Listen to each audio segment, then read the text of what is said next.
வணக்கம் இளையராஜா.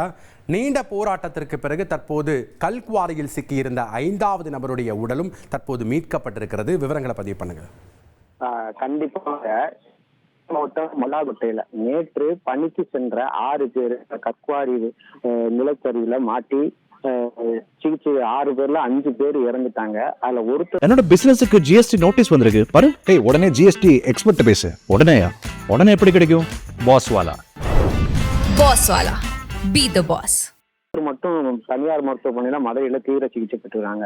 அந்த 5 பேர்த்துல 4 பேர் உடல்ல பிரச்சனை பண்ணி அந்தந்த குழுக்களுக்கு ஒப்படைக்கப்பட்ட நிலையில நேற்று அந்த ஒரிசா மாநில இளைஞர் ஆகல. அவர் அந்த பாறைக்கேரியில சிக்கிக்கிட்டார். அவர் பாத்தீங்கன்னா அந்த பாறைக்கேரியில அவரும் கீழே கொண்டு சொல்றாங்க. மேலே விழுந்துருச்சு. அவர் மீட்க போன பொக்கலையும் அந்த பாறை மேல விழுந்து அந்த பொக்கலையும் நசுங்கிருச்சு. மீட்க முடியாத சூழ்நிலை நிலையில தேசிய பேரிடர் மீட்பு பணியில திருநெல்வேலி ராதாபுரத்திலிருந்து